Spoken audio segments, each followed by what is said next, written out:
Welcome back to Mob Tales with Nick Christopher. Thank you for guys for tuning in.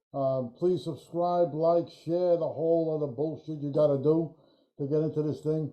I am very happy to have a very interesting guest today. He's a great actor, great guy. I met with him in AC. He probably doesn't remember at the Sopranos event. I do.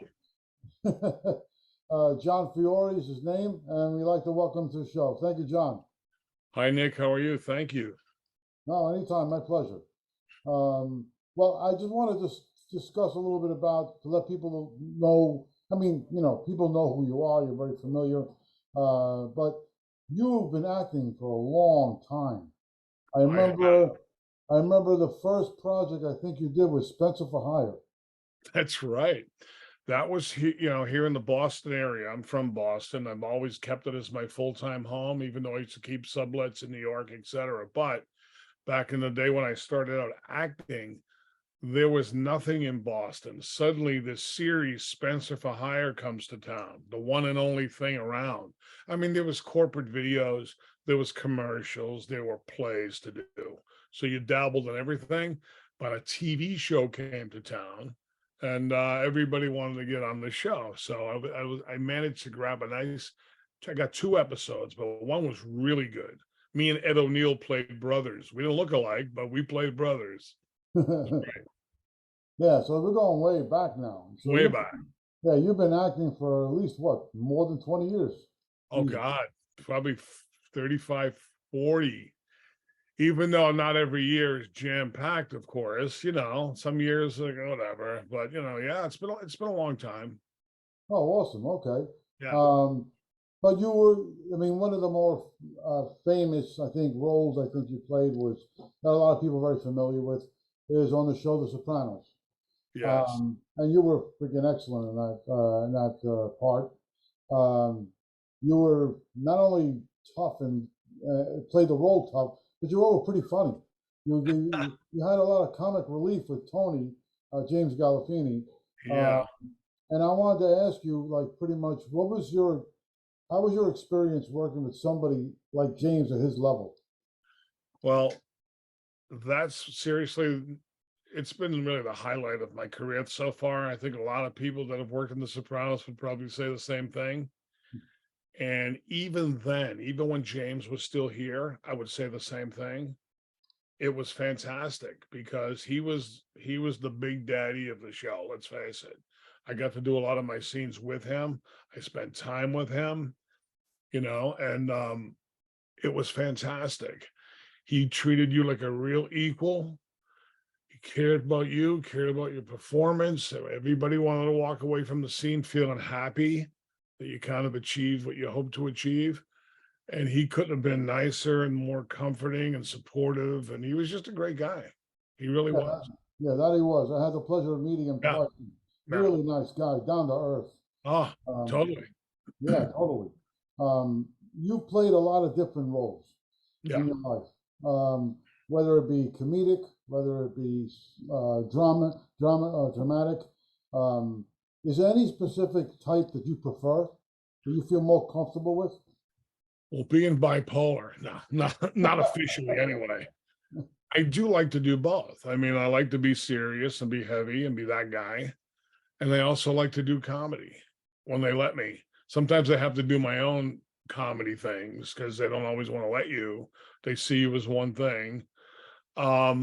I'm just happy to get something I enjoy doing, no matter what if it's drama or comedy. I enjoy it equally. And it's good to have a mix. Do a little of this, do a little of that. I like to think that I'm not a one-trick pony. I don't Mhm. just do one thing. So I like that. Well, you have played a lot of mob roles, mob troop. I have. Now, were you worried about getting typecasted because of that? Not really. I never really was worried about that. Some people say that, I go, honestly, I'm not really worried about it. It is what it is at this stage of the game and, life and age, career. It's not the worst thing to be typecast as, it's not like I'm the librarian. It's a cool thing. I mean, okay, these mob things can be pretty cool. You know what I mean? They got a lot going on. So if you're gonna be typecast, not the worst thing. But I never really, really, truly worried about it because I played a lot of detectives and cops too. It's Yes, the other side of the same coin, yeah, that's true. so Good to point. speak. Yeah, It's a fine line, as they say, right? yeah, So you got that right. yeah, man, it's just acting, it's a gig, you're just playing a role, you know.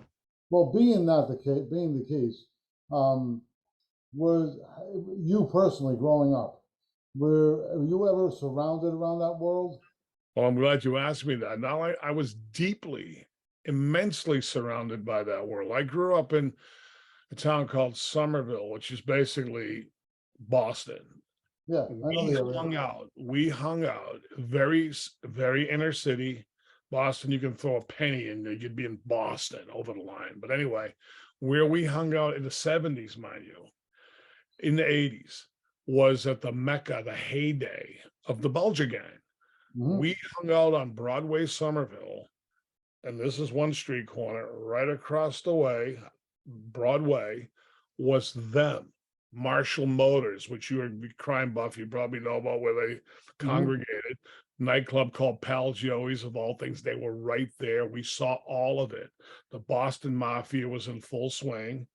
Some people I know were very connected to the Boston Mafia, and either as associates or whatever.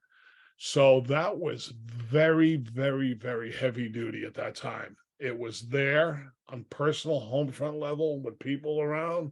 And then it was over there when you went out at night with your friends at Broadway and Somerville, and it was there. Yeah, I was well aware of it. Well, were you, as a young kid growing up in that area, were you ever at all influenced or kind of like swayed that direction in some way, or was there ever that the case with you? I would call it more of an ideation kind of thing. Do you know what I mean? Not like I really, oh, I'm gonna be like them. No, it was more like, like when you see a classic gangster movie, you can think the characters are cool and what they're doing is cool, but your brain's smart enough to know I don't really want to do that myself and either get killed or end up in prison, right? So, so in real life, when I saw it, when I was around it, I never felt particularly tempted. I was no angel, mind you, but I didn't have any aspirations to be in the mafia beyond sort of a loose teenage, young 20-year-old, mid-20s ideation of like, that's cool, but no, not for me. Yeah, but Ultimate. it's interesting you say that because you play the role so well that it's so convincing that. Um, so I mean, Did you ever congregate with them? Did you ever come? Oh This yeah, because, like I said, because you personify that character so well. thank you. Yeah, People think, oh, maybe he was around them.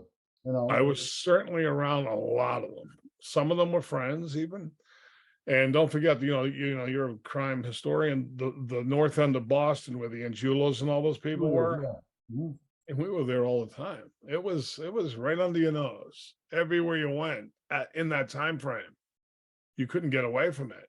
That was our life. We were Italian guys in the inner city. You know what I mean? And this is where we went. So when it came time to kind of play these roles, I didn't really have to do much but be myself in many ways. A little spin on it. You know what I mean? Yeah. A little spin of what I really am. And that's how most would do it anyway. Was that some? I mean, I'm interested now if because of that what you just said. Um, did that play a role in your auditioning? Did you say, "Hey, I'm from the neighborhood. This is where I came from," and did they say, "Oh, wait a minute, maybe this guy's got something"? Did that somehow help? Um, Maybe in an internal subconscious level. I mean, obviously, I never said that out loud to anybody, but I knew, like, say, I had an audition for a mafia-esque gangster role. I just say, I mean, I think I know how to like come across. You know what I mean? Although I've auditioned for many other gangster roles that I did not get. So then you go home thinking to yourself, geez, maybe I wasn't gangster enough. But I tried to I tried to do my stuff without being over the top with it. You know what I mean? Like a Mhm. real, like, I try to keep it within us more of a serious thing when I did that for whatever reason. That was the choices I made at that time to not be so, hey, oh, Yeah, type of well, guy. they don't talk like that anyway. You know. No, I was kind of just trying to be regular in a way. Yeah, yeah, yeah. Is that something that when you auditioned, did you audition for Dave Chase, or Did was it somebody? Oh, you did. Okay. him and about 10 other people were in the room when I walked in there for the callback. I didn't know until you opened the door and walk in, and there they are sitting there. It's not always like that. There was Ah, this mini audience there. You go, whoa, you're kind of taken aback a little bit. And I can tell you about that if you'd like me to a little bit. So yeah, sure. I had these leopard shoes. I call them show business shoes. I got them from another movie. They're flamboyant shoes. They're kind of cool, but there's something I wouldn't wear in my regular life. I mean, I don't know where to wear them kind of thing, right? So I said when I had this call back, it said Gigi was sort of I don't know if the word was flamboyant or whatever, something to that effect, right? Hmm. So I said, let me wear them for the audition. And I had these fancy socks on too, which were covered by the pant and the shoe at the time. So I thought. So I go there. And when you audition for some of these smaller roles that potentially can grow, like mine did a little bit, right? You only have 2 or 3 lines, and sometimes they're not even consecutive. So it's hard to you don't get a flow. Like, say you do one line from one scene, reset, do another. So you need the banter. When you walk in the room, you're on stage. So I walked in that room, there they were. And the first thing I thought of is something like, I said, you're going to see a lot of good actors today. Nobody's out acting these shoes. Got a big, got a big laugh. And I felt this surge of going to myself, I think I just got this role. Actors do feel that way sometime. I Hmm. said, I, I think I got it based on that alone. Because then when it came time to do the lines, they were anticlimactic at that point because they were like throwaways. There was nothing really meaty there. So that was immaterial. And then somebody yelled from the back, I love the socks. I go, it's the whole ensemble. And I walked out of there and I felt like a champ. And lo and behold, I got it. Now, sometimes I've had that feeling for other gigs and it didn't go my way. But this time I said, I think I got this. And it worked out. Wow, yeah, that's awesome. That is very good. Yeah. You did like what, 10 episodes on The I Sopranos? did 14 technically. Hmm. Some of them you're kind of just there. You're in it officially, your character, even if you're seen momentarily or whatever. So they count that when you're a principal actor in the show. But technically, it was in 14 episodes. Oh Some wow. better than the others, some meatier than others. When the season did end, were you thinking maybe they'll do a part two or something?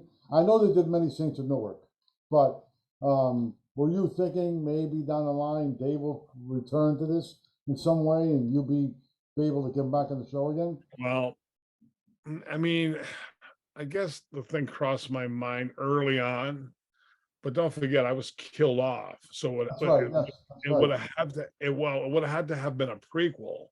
Right, prequel, right. Not the one they did, but another prequel, a different sort.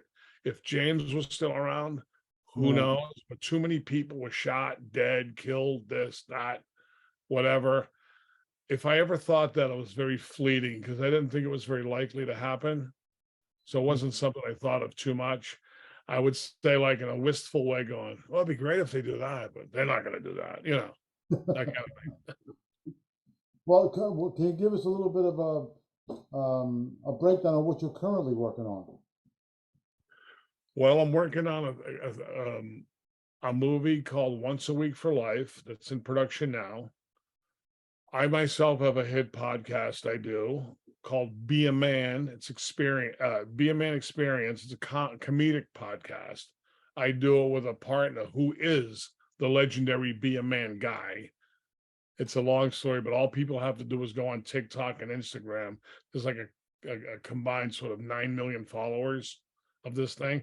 The podcast itself is an adjunct of the Be a Man thing. So we do that quite a bit. That's been a great outlet for us. I'm currently in sort of a pre-production stage of a little script I'm going to be doing called Crooks, about low-level crooks, not mafia, not this, not about just two guys, old school, trying to make a few bucks. It's kind of a dark comedy-esque kind of vibe to it. That's something we hope to start shooting in the springtime. Um, yeah, so there's a lot of things kind of popping. You know, I got a movie called The Family's Feud. That's a mafia comedy. That's completed. That should be released somewhere soon. Yeah, I heard Whenever, of that. yeah, I heard of so they'll that. be getting that out there. The One of first, these, the first one you mentioned was, is the director George Zavelos? yes, Yes. yeah. Yeah, I know who George is. I'm Greek myself. That's how I Oh, know. okay. Yeah, Everybody knows George, apparently, right? yeah. I think so. You Greeks all know each other. Yeah, pretty much. Yeah, George is doing it. So I met him, and something, he's got some good people in it. It's gaining momentum. He came here to Massachusetts to shoot with me, and it doubled for New York, which was convenient for me because I didn't have to go there. Right, However, right. I am going to be going there in 2 or 3 weeks. I'm going to Astoria to shoot for a day or two. Oh, my old the story, my old stomping grounds. Yeah, yeah, yeah. So Oh, I'll be very going nice. down. So what can you tell us a little bit about your character in that project? Well, I play the chief of police, who's a Ah, little bit corrupt. This script reminds me in a very positive light of Sidney Lumet stuff. hmm. Sort of gritty '70s cop stuff. New York, I like that vibe. Kind of my favorite era for cop crime movies, and he's got some of that going on here, which I think is very cool. Oh, all right. Yeah, Uh, did you before going to working on the screen? Did you? I'm not sure. I don't recall, but did you do theater work I prior? did do theater. Yeah, I didn't do. I mean, I wasn't like Mr. Theater, but I did maybe 10, 12 plays in my day. Real legit plays. I like doing it, but once I stopped doing it, it's something I could never I just couldn't. I don't have the head for it. You know what I mean? I just can't. I couldn't do But, it again. right, but you did theater before film. I did absolutely. Yeah. So would you? I mean, from what I understand, most people who do theater, guys like yourself, Al Pacino, Vinny Pastore, so it's for name a few. Most guys who do theater are better actors when they do actually because theater is like it's either you hit it on the nail, right? There's no like second takes.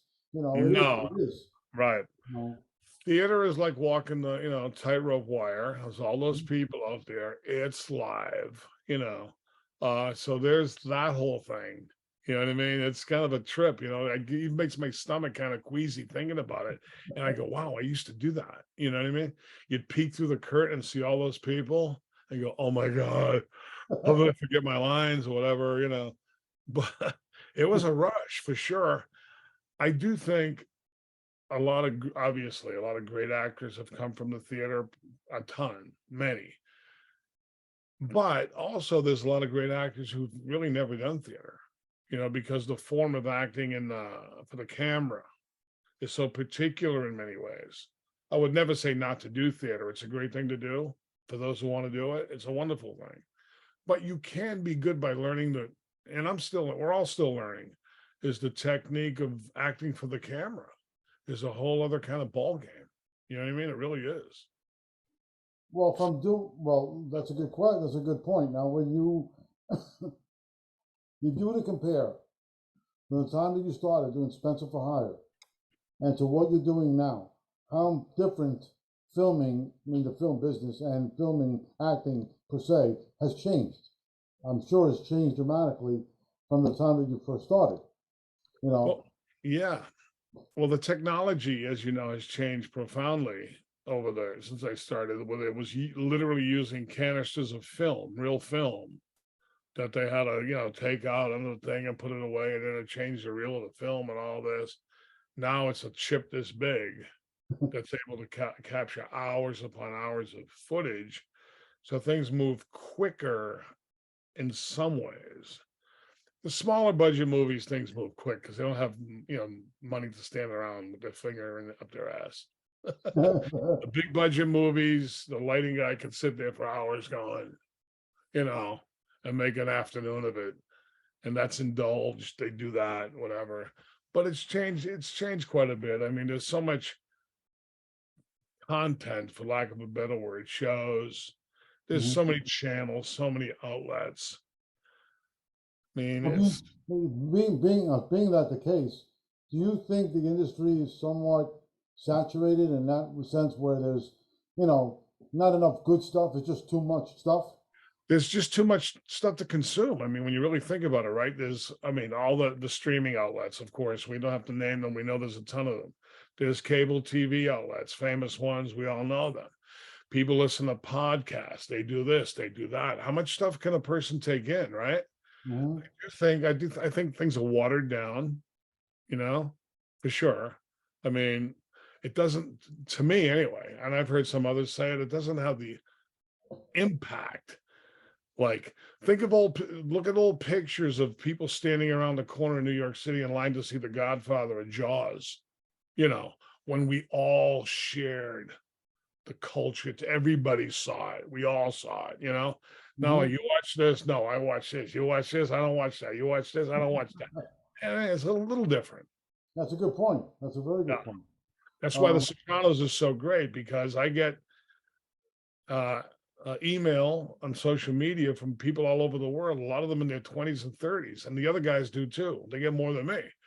But people in their 20s and 30s who were babies when that show first came on, fanatical about the show. They know more about it than I do, which is, a lot of guys would say that. They watch everything. They go, what? I go, honestly, I don't know. I go, I don't have the answer for you. I go, I acted in it. I've seen each episode 2 or 3 times maybe, but I'm not an expert. They analyze everything. oh, I got a funny question for you. I never asked anybody this question. Believe it or not, I've interviewed a couple of actors. When you see yourself on TV, what kind of feeling do you get when you see yourself, actually doing the work? It varies. I think they'll tell you that. It varies. Sometimes I like, yeah. Sometimes you want to like hide in your chair and cover your eyes because you feel that you didn't do it the right way. You feel other people watching. No, you didn't do it the right way. So it depends just personally how you feel about what you did and what you're seeing. So sometimes I like what I've seen, and sometimes I have to look away from what I've done. And sometimes I've done stuff I never looked at it a second time ever. Wow. Just depends on what it is. Well, in your opinion, what do you think shows like The Sopranos, mob films, do you think that genre is still strong to the audience, or do you think people are getting tired of it? 50-50. I think some people might say, like, maybe people our age, whatever, like, because the bar has been set so high with The Great Godfather, Goodfellas, etc. Anything that kind of comes, 50% of that, right? Cheapy movies, whatever. So if they hit it at a high level, I think there'll still be a big audience for it. But for the low level, mid goomba, what are you going to call it stuff? I'm not even a fan of that. I mean, I don't watch like mob movies across the board. A lot of them I can skip, but if it's really good, whatever, I will watch it. I think I still think there's an audience for it though. Definitely. If it's Yeah, well done, there's an audience for it. if it's well done, correct. Yeah. If it's Um, crappy, people are going to go, come yeah, on. of course. Yeah, it depends. Yeah. You know, Is there any favorite one of yours? I'll have to go Godfather. I can't even say one. I say one and two. I can't even separate them. That's my favorite. It's just so richly textured in every way, shape, and form, set the standard. And then the other side of that coin would be the realism of the Goodfellas thing. Those to me are one and two of mob movies. Did you happen to utilize some of that knowledge of those movies into your role as well?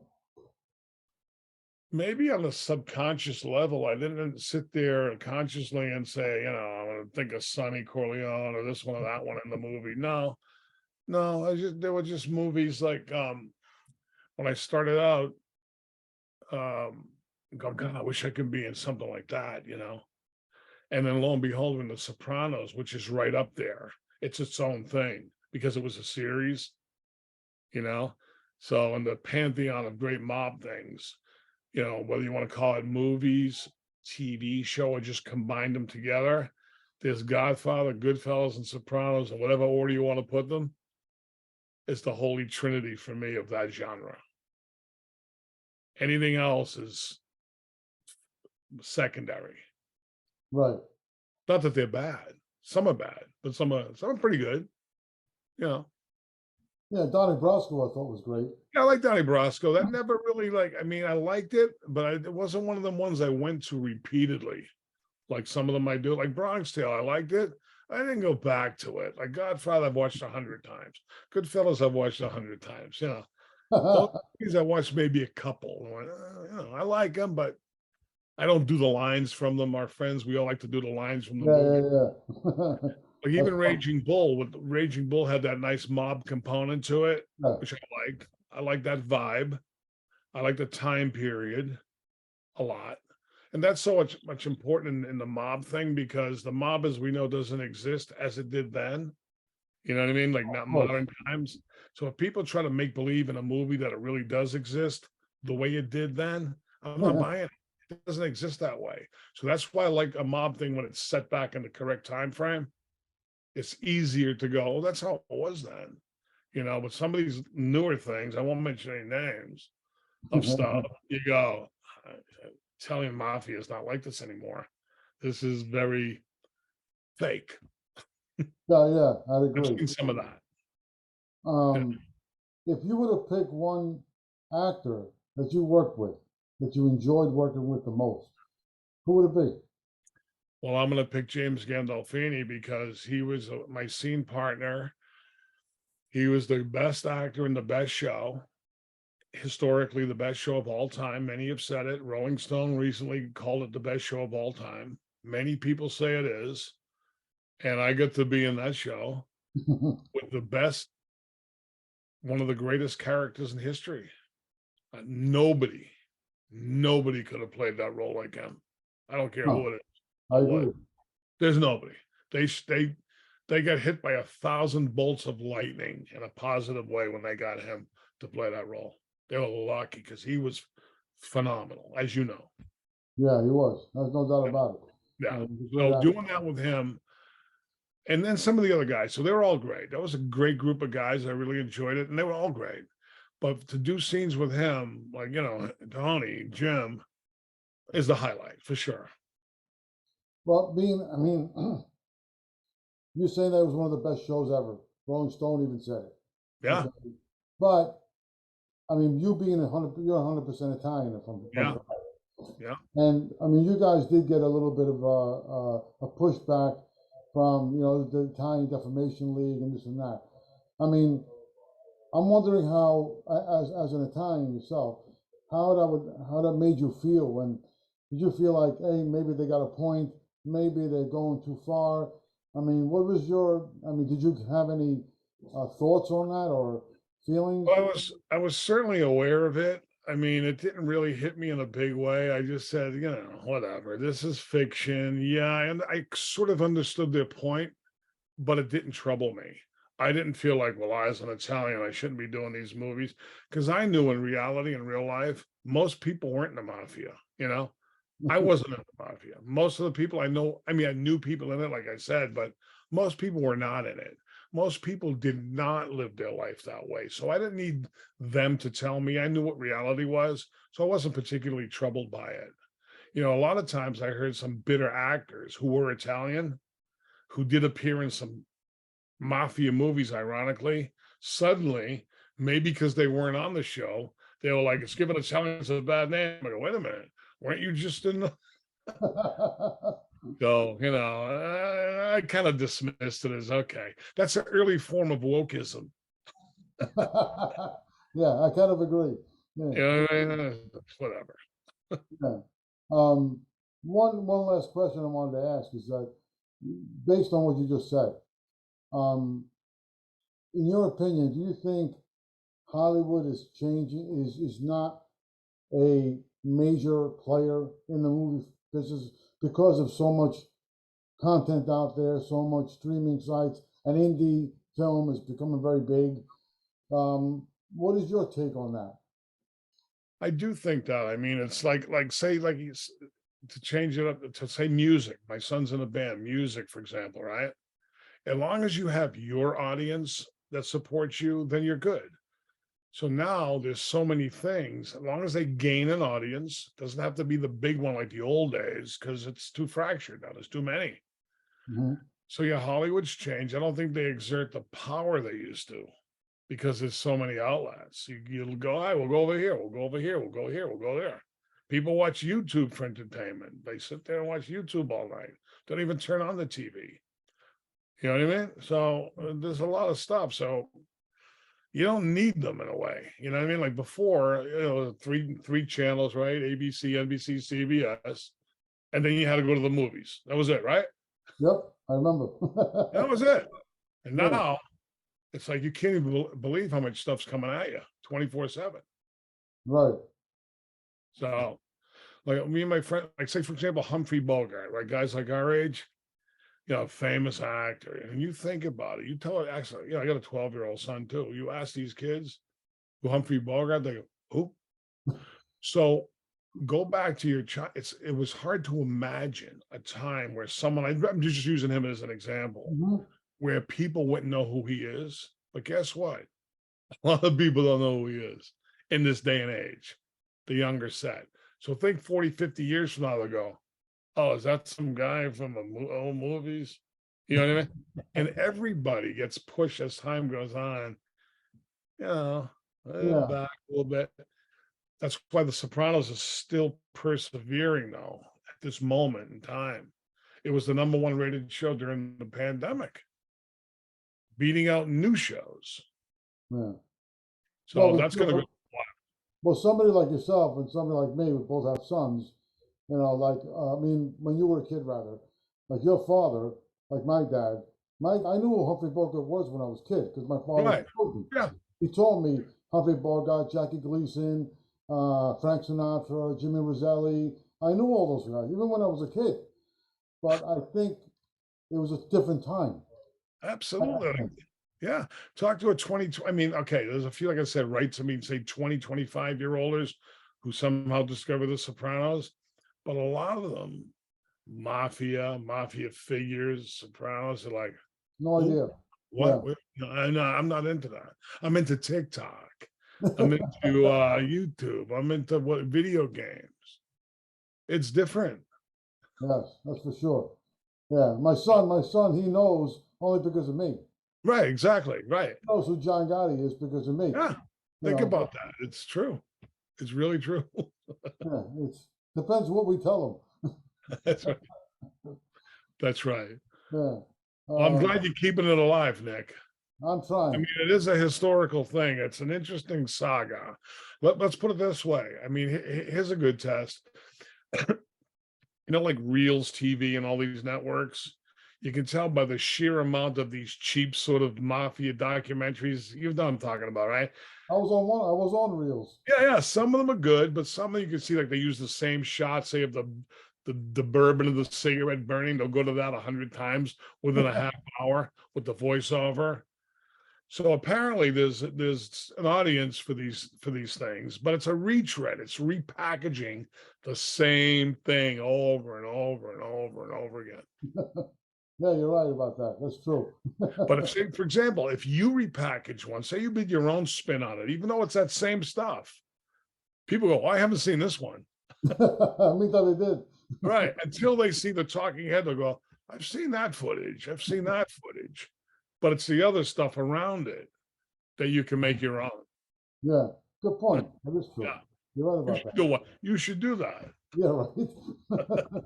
Well, my last question before we go off the show. Have you ever thought of directing yourself? I have. I've directed little short things here and there. I mean, I would like to direct something full on, full blown director of a movie. And but I think it may come down to this thing Crooks I was talking about. It's going to be sort of an episodic thing. I'll Mhm. be content to direct an episode or two and let other people direct some of the other episodes and whatever. You know, I'm Right. content with being a producer also. Producer kind of puts all the pieces together. I find that satisfying as well. So as long as I got my hand in it, some capacity, I'm good. Oh, that's good. Yeah, yeah, yeah. No, Well, thank you, John. Great having you. thanks, Nick. Uh, Very interesting information. Good. I hope our audience enjoys it. I know I did. Uh, Yeah, yeah. absolutely. Well, I like to tell everybody first like to thank John for being on the show. And please, guys, subscribe, share, like, say something nice, maybe about me or John, or Good whatever you night. guys like. And we'll definitely catch you guys next week. Thank you much.